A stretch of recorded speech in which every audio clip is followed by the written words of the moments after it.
Hey guys, welcome back to Roots Refuge Farm. My name is Jess. And I'm Maya. And today is 2023. The first day of 2023. We were going to film this video before because we're making some really big announcements in this video. Well, they feel big to us. I think they're big. I think it'll be a big deal to other people. I think people will be excited. Yeah, they are kind of a big deal. And we wanted to launch these things on the 1st. That's true. And because of kids and weather and the holidays, we did not film the video ahead of time. So we're actually filming this on the morning of January 1st of 2023. And I think you prefer it that way. I do. It feels right. It feels right. It feels good. We're starting this year together. I love a new year. I love a fresh start. It's very motivating to me. I'm not a big resolution person. Yeah, neither am I. But I like taking inventory. I like going into memory and being thankful for the things that have happened over the last year, and I like looking forward with a lot of hope and imagination. I like assessing things, seeing what were our goals, where did we hope we would get to, where did we actually achieve that, where did we come short, and then kind of assessing what we hope to accomplish in the next year. Yeah, so we kind of want to talk to you guys a little bit about this year, the year of 2023. Yeah. So first, our announcements. We have two. Okay. First announcement is going to be the fact that Jessica's been working really hard, and I've been helping out with comic relief and other, I don't know, what did you call them, salacious comments that we're going to include Yeah. on a podcast. And she's been shooting episodes. That's actually one thing while she was dealing with a lot of her skin issues that she really poured herself into because it wasn't required to be outside, was recording episodes. We've got a bunch of topics. It's going to be ranging from anything to do with our life, content creation, homesteading, gardening. Just, really, nothing's really off limits because for us, the whole point of the podcast was to be able to take specific topics and kind of spend more time focusing on them. Whereas, a YouTube video has to have a certain flow. You can't stay too long on one thing. Most of the time, you kind of want it to move. A podcast, people very much expect you to get on the topic and stay on the topic until it's done. And so that gives us, an avenue to talk about a little bit more depth. Yeah. A little bit more specific. Maybe get a little more of Maya's personality coming out. Sometimes. He likes a good chat. I like a good joke. Yeah. And then sometimes important things are said after that. Yeah. What about the podcast? It's been fun recording them with Jessica. The podcast is live right now. I will put a link to the blog post down below. Now, I do need to clarify, and it's a good thing that we're filming this today. There's a little bit of technical hiccup. It will be live on Spotify, Apple, all of the places where podcasts are live. It's not showing up on some of those today, and I don't know yet whether that's because it's just not been watched at all and it's brand new. Sure. Or if maybe it'll come up in the next 24 hours or so. I think it will. If you'll keep an eye out, I'll put a link so you can listen to it today from our blog. But if you will keep an eye out on those platforms where you like to listen to podcasts, and whenever it comes up, will you please share it and download it and subscribe, follow, all of that stuff to make sure that gets ranked up at the top. You might find it on there before I have. I've been checking it regularly, but it hasn't shown up yet. But so it is out there. I would appreciate the help on that, making sure that it is searchable on those main platforms. Because whenever you like something like that, if you review it and you share it and all of that stuff, it actually shares to that platform that they have valuable content, and then they start pushing it. So it actually really helps a content creator whenever you review and share things. So yeah. I would appreciate that help. So, first episode's out, ready to go. I had a little bit of a moment this morning. I'm texting Jeremiah because he was out here milking, and I was in there with the kids, and I couldn't find it, and I was like, oh no, today's the day. I can't find it. But then you can tell when Jessica's having a freak out moment whenever you get 12 messages in a row. I'm in here, I got stuff in my hands, I'm spraying this, I'm moving a cow out, and it's like ding, ding, ding, ding, ding, ding, ding, ding, ding, ding. I'm like, something's not good. I just didn't even look at my phone and talk if my hands were clear because I would have got my phone in the milk pail or something, so. Well, it wasn't as big of a deal as it wasn't, seemed. And we had it where we can share it, so no big deal. But please keep an eye out for it. I would appreciate that. So podcast, first big announcement. It's out. We're going to be releasing once a week. We've got a bunch already recorded, so. Yep, the first season is almost entirely recorded. So, yeah, you can look forward to those weekly. And I'm really excited to share that kind of deeper conversation. Have guests. I have a lot of topics I look forward to covering. And I'd love to hear from you about what topics you'd like to hear. Yeah, so. some of the ones we've already shot were answering questions from. Yeah. I think it was an Instagram poll or something like that. Yeah, so we're covering all kinds of things, as Maya said, the homestead, the garden, family life, home life, the kitchen, just content creation. I get a lot of questions about that. And kind of went deep into that juxtaposition of content There's probably going to be some creation. topics that we have no idea we're going to talk about. Yeah, we just stumble right into them. Someone will just bring it up and we'll think that's it. Yeah. That's a good one. I like it. One part in particular, though, is that, we've been talking about this for a while, and our 5-year plan of what we hope to accomplish in the next 5 years is we actually recorded it as a podcast first. Yeah, I think it's episode 2. So that'll be coming out. Very soon. Well, Very soon. actually, that segues us into the next thing. I don't know if you did that on purpose, but that was pretty smooth. I did not. That segues us into the next thing. I'm only smooth when I don't try. Yeah, I know. I love. So, the next thing is that we also, as of today, are launching our Patreon. So this is something that has been, I guess, on the table for years now. I think people first started bringing it up in 2018 when we first started making content. Mm-hmm. But we were kind of always in agreement that, like, we didn't really see a purpose of doing a Patreon. So what Patreon is, if you're unfamiliar, it's kind of like a membership area, and it's something where you can join as a member and pledge different levels. And usually, pledging different levels gets you different levels of access. We're actually going to be doing that a little differently, which we'll elaborate on that. But last year, 2022, we launched into some real community efforts. We're working on some revitalization of the downtown and the small town we live right outside of.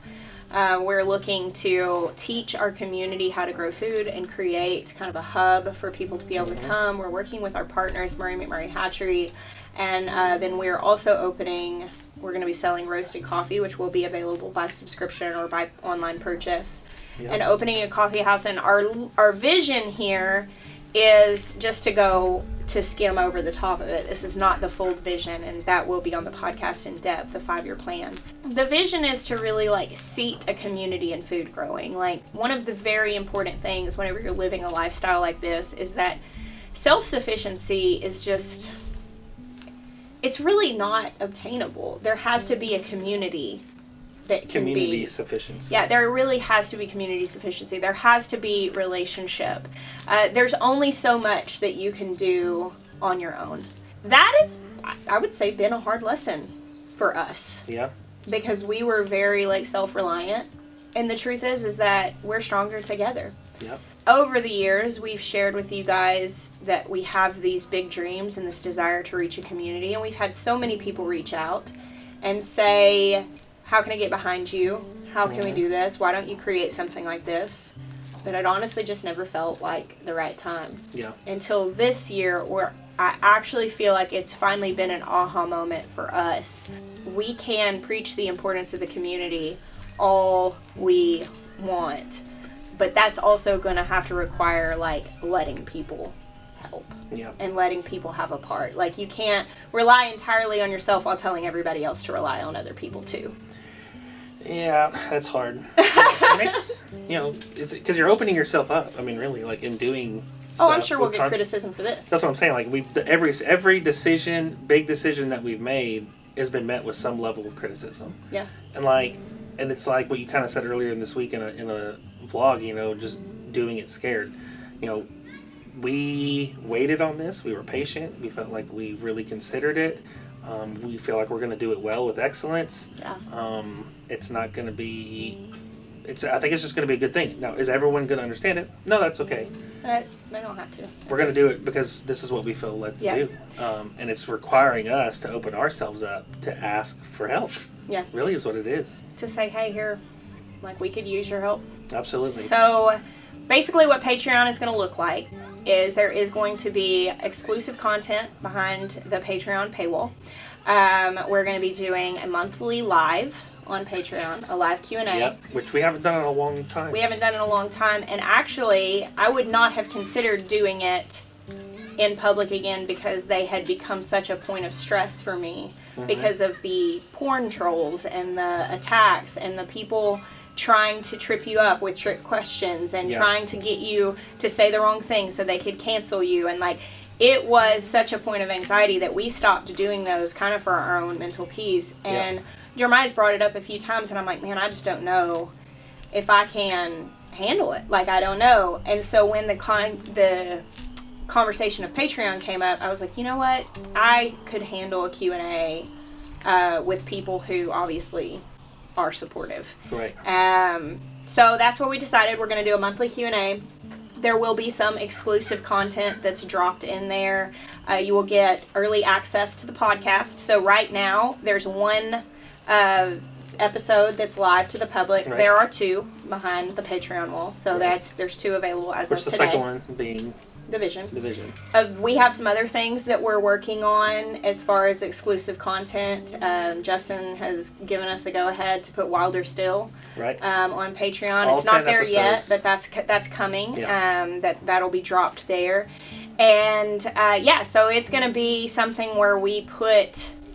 There will be reward actually for the person who's sewing that, to actually get something. So that's the cool stuff. So like, we're going to do... any big announcements, we'll always hit our email list and the patrons first. Yeah. So, like, anytime we're going to be doing something, events where we're going to be, something like that, we'll always just put it out there first. So it's like early access. Yeah. The podcast stuff, early access. The live Q&A, all 10 episodes of Wilder Still. So that's coming. So that's not up there yet, but that's on the list, as well as some other exclusive content that we're going to be creating. And there's one more thing. We'll get back to it. This is Jeremiah's little brainchild that he has been so excited. Like, he has been talking about doing Patreon for 3 or 4 years to do this particular thing. So, I just think it's cool.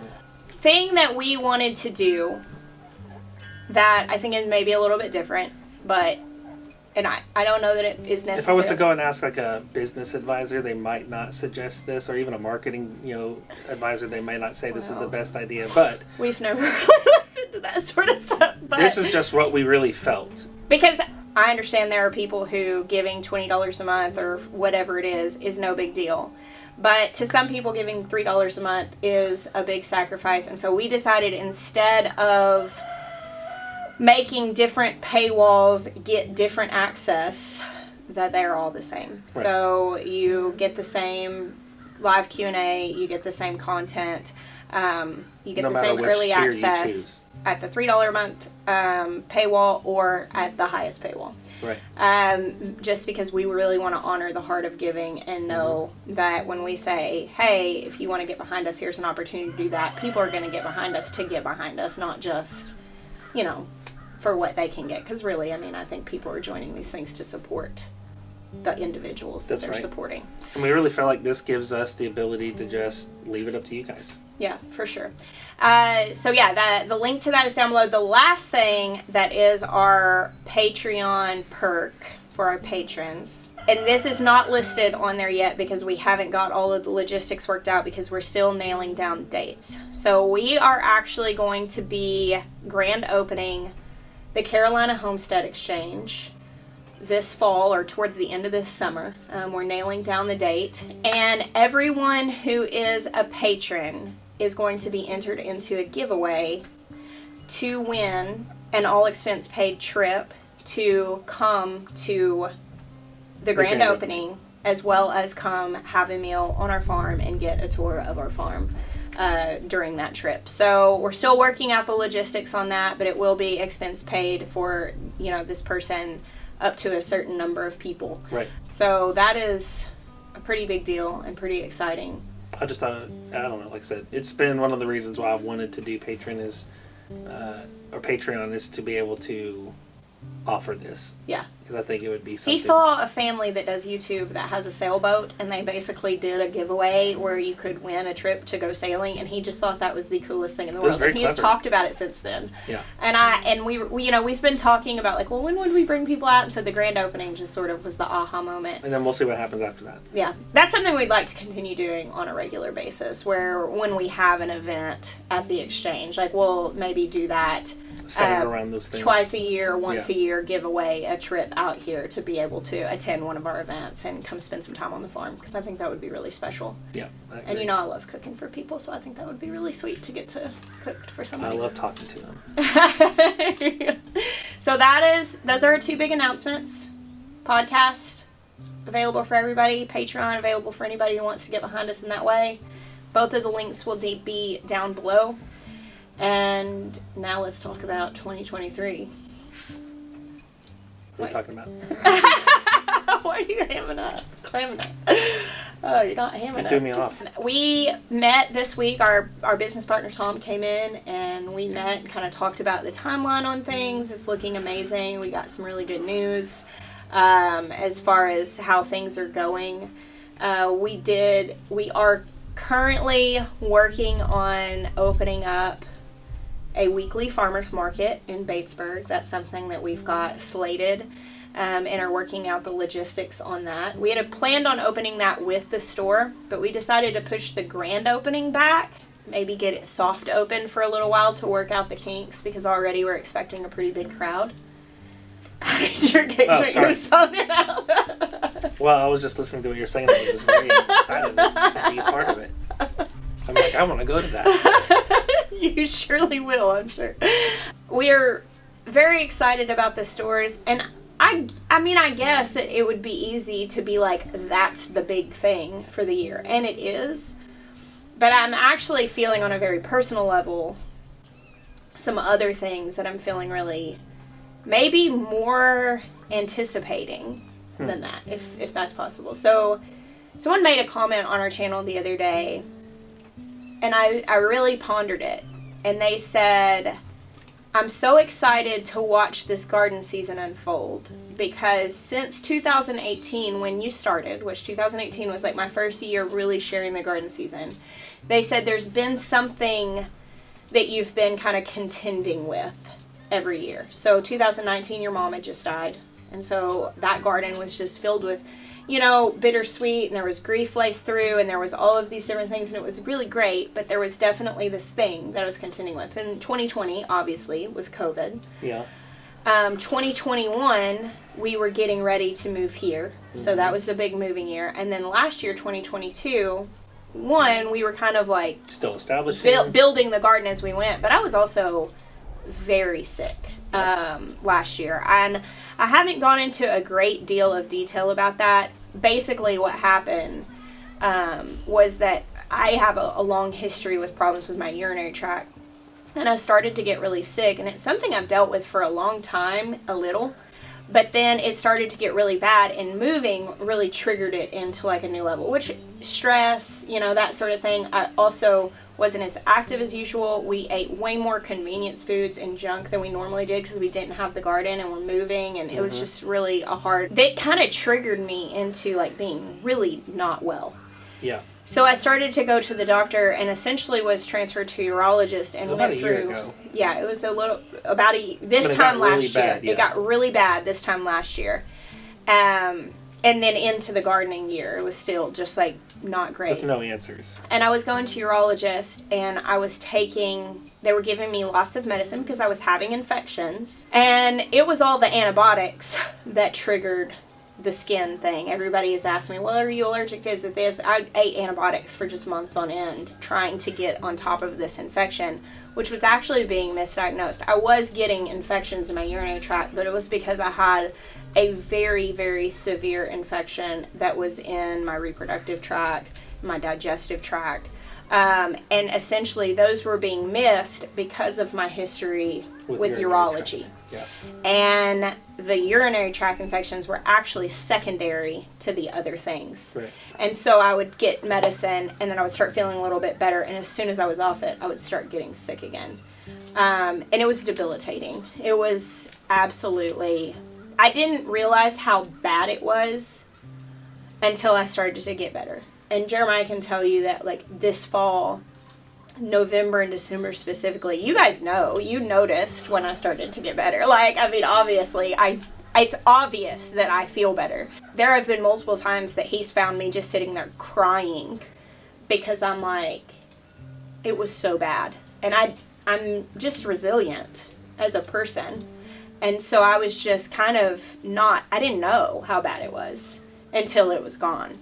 Now I am worlds better. Now I'm having to heal my body From all the medicine. From all the medicine. I mean, I'm eating a very restrictive diet. I'm really heavily focusing on gut health. My skin is still not all the way better. Like, it's still breaking out some, but it's a lot better than it was. But overall, I'm just massively thankful to be better. It's hard to talk about all that stuff. It's hard. I've dealt with such sickness that's always been kind of a private nature. I mean, since I was a little girl. And so when you have that kind of stuff going on, there's a lot of medical trauma and all these different things involved. It's literally something that I've had to, like, go through counseling on. But as I'm getting back to where I'm like, oh, this is what a 37-year-old body is supposed to feel like. You know, like, I can stand up straight. My back is not in a tremendous amount of pain. You know, I've lost 30 pounds just because I can move again. You know, and I mean, clear. My head is clear. Like, that has been massive. And I should say, I've lost a lot of weight too because of eating a restrictive diet. I mean, when you can't eat bread or dairy or sugar, all the things, it's like, might as well eat this nutritious food. But I feel amazing. It's been awesome. Yeah. And my head's clear. I can think clearly, which is a big difference to what it was. When you have infection for that long and that intense, especially in that area, it has a tendency to... Yeah, especially when it starts leading into urology. Actually, the older women get urology issues actually can have the same symptoms as dementia in some cases because of the way that your body responds to that kind of infection for that long. So it was rough. I mean, there was a lot to that. Jeremiah has been very, very supportive and very patient in me healing. The early parts of that podcast were recorded while I was going through that season. I've done a lot of crocheting. Watch some TV shows. But when I'm now at the beginning of 2023, and I read that comment, I was like, man, that's true. Like, I have not had just a garden year that I was just gardening in the joy of gardening without contending for it since 2018 when I started this channel. I mean, the garden has brought me so much joy, and it's been a respite and all those things. It's been a refuge. I'm so thankful. Yeah. But I am really... I'm excited to start the stores. I'm excited to do all those things. I think those are going to be so impactful. But for me personally, when I look into 2023, I could cry with the gratitude that I feel to be going into this year whole and healthy. And I'm so excited to start seeds. I'm so excited to see this garden come to the fruition of the vision that I have for it. I'm so excited to just be, like, harvesting so much of our food again and feeling well enough to actually do something with it. I'm so excited for the garden this year and just for the farm and just honestly for life because I feel so much better. Well, the garden called and said it's excited to have you. What are you looking into 2023? And My shop. you're excited to build your shop? It's... Why don't you tell them about that? Because I have not talked a lot about your shop because of you having your own plan to share that. So what is your plan for Maya's workshop? I've really always wanted a workshop. I've never had one. I have a tool trailer now, which is an improvement on where things have been. But all the projects and stuff have always been out of cluttered spaces that were shared with storage or little sheds that were not shops. That's just a, I don't know, lifelong dream, I guess. Yeah. Is to have my space that I can organize because I like keeping things tidy and organized and in its place, and having a space that's like where you can work inside. Like, there's just, I feel like having a shop will open up doors to woodworking and skills and things that I've wanted to pursue that you'd have to have the shop to do it. You know, like, building heirloom hardwood furniture has always been something fascinating to me. I don't really know how to do that, but I'm pretty good at figuring things out. And so I'm hoping by the end of this year to be in the shop. Yeah. Like, have it functional, not just in the process. I know we'll get it in the process, but I want to be in it. Maya's designed this timber frame workshop, which it's very good sized. We've got the space for it kind of next to where our current house is back here. It's going to be his big workshop, and then it has an upstairs office room that he's kind of setting up as his workspace. And then he also included in the design what we're calling a community room. And it's essentially a large space where we can have people that's got like a kitchenette, a bathroom, and stuff like that. Because one of the things that we're really hoping to move into here on this farm as a precursor to our big dream of the Learning Center, and this is kind of in conjunction with the Carolina Homestead Exchange and the fact that we're doing classes, is we really want to be able to host teaching workshops here. The stuff that you can't host downtown, we'll host here. Yeah. So people will be able to enroll in classes and get hands-on experience with butchering and milking and woodworking and different things like that. And so as we're building our farm here, we're building it for our family, obviously this is our home, and then trying to create some spaces that allow some separation between home and work so that our children don't feel invaded. You know, I want them to have private spaces, right. Which is why we haven't done a lot of classes out here, right. Because of needing to be able to differentiate our children's private spaces. But we are building something into this workshop, so maybe those classes will be on the schedule by 2023, but this is the big leap to them definitely being on the schedule by 2024. Yes. Because we think it's really important to be able to provide people with hands-on learning. And all of that stuff is going to be funneled through the Carolina Homestead Exchange. That'll be part of our classroom schedule, which that'll be out at some point this year, well before the grand opening, so you can start planning on things. Yep. Well, I'm excited that that dream is coming true for you. I think it's going to be such an incredible picture of your creativity, too, because it's beautiful. Our friend Nick has built a timber frame barn, mm-hmm. and he kind of has been helping Jeremiah walk through that and teaching him some different things. And so he's been having the lumber locally milled. Yep. And so he's been collecting that. And yeah, we've just been kind of waiting for this off season, and he's planning on starting that next month. Yeah. So exciting. A little nervous. You're going to do awesome. I've never timber framed, so I'm also teaching myself how to do that. Yeah, you're going to do awesome. It's going to be fun. You got some good books. Yeah. We can learn everything with a good book, right? I'm more of a hands-on person. Honestly, I'll go back and look at the book after I've tried it and be like, oh, that's what that meant. Yeah. What else? Okay, so that's like a big accomplishment that you're looking forward to being able to do that. I would say that's probably the thing that I'm personally most excited for. There's almost as equally as excited. I'm excited for downtown because of the impact on the community. Yeah. I've really enjoyed building the local community that we have here. Yeah. I think this gives it a focal point to leverage even more community building, connections between people, education, I mean, all of it. And, that kind of just goes into why we called it the exchange. Yeah.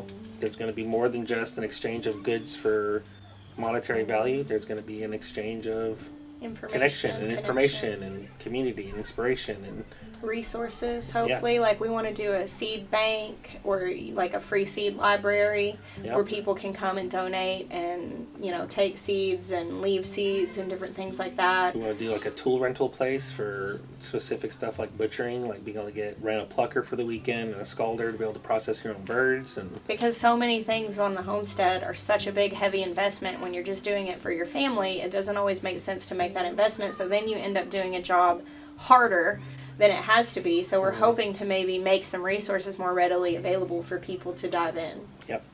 The real truth is like, we really believe that community and food growing is something that is absolutely necessary. And right now, like, obviously, it's not the Oregon Trail. Thankfully, we're not going to die of dysentery, most likely. Yeah, most likely.